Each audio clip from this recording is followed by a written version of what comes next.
ശബരിമല യുവതീ പ്രവേശനവുമായി ബന്ധപ്പെട്ട നിർണായക പുനഃപരിശോധനാ ഹർജികൾ നാളെ സുപ്രീം കോടതി പരിഗണിക്കും. ചീഫ് ജസ്റ്റിസ് സൂര്യകാന്ത് അധ്യക്ഷനായ ബെഞ്ചാണ് വിഷയം പരിഗണിക്കുന്നത്. കേസുമായി ബന്ധപ്പെട്ട് നാളെ ചീഫ് ജസ്റ്റിസ് സുപ്രധാന നിർദ്ദേശം പുറപ്പെടുവിച്ചേക്കും. 9 അംഗ വിശാല ബെഞ്ച് രൂപീകരിക്കുന്ന കാര്യത്തിലും തീരുമാനമുണ്ടാകും. വർഷങ്ങൾക്ക് ശേഷമാണ് ശബരിമല യുവതി പ്രവേശനവുമായി ബന്ധപ്പെട്ട വിഷയം വീണ്ടും സുപ്രീം കോടതിയിലെത്തുന്നത്.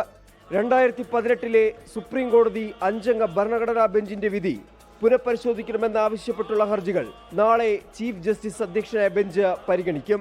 കേസ് 9 അംഗ വിശാല ബെഞ്ചിലേക്ക് വിടുന്ന കാര്യത്തിൽ നാളെ ചീഫ് ജസ്റ്റിസ് ബെഞ്ചിന്റെ നിർദ്ദേശമുണ്ടാകും.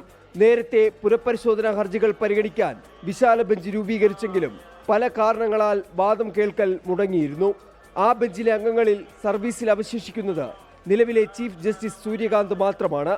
വിശാല ഭരണഘടനാ ബെഞ്ച് രൂപീകരിച്ചാൽ മതസ്വാതന്ത്ര്യവും സ്ത്രീകളുടെ അവകാശങ്ങളും സംബന്ധിച്ച വിഷയങ്ങളായിരിക്കും പരിഗണിക്കുക.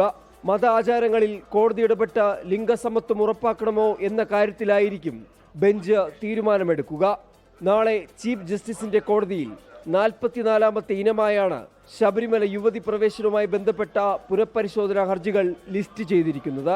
കേരളത്തിൽ നിയമസഭാ തെരഞ്ഞെടുപ്പ് അടുക്കെ ശബരിമല യുവതി പ്രവേശനം സുപ്രീം കോടതി വീണ്ടും പരിഗണിക്കാൻ ഒരുങ്ങുന്നത് LDF സർക്കാരിനെ സംബന്ധിച്ച് ഏറെ നിർണായകം.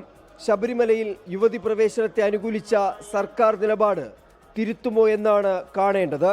24 ഡൽഹി. ലോകത്തെവിടെയായാലും ഏത് സമയത്തും 24 വാർത്തകളും ഓഗ്മെന്റഡ് റിയാലിറ്റി പാക്കേജുകളും എക്സ്പ്ലെയിനറുകളും വിശദമായി കാണാൻ ഞങ്ങളുടെ യൂട്യൂബ് ചാനൽ നിങ്ങൾക്ക് സബ്സ്ക്രൈബ് ചെയ്യാം.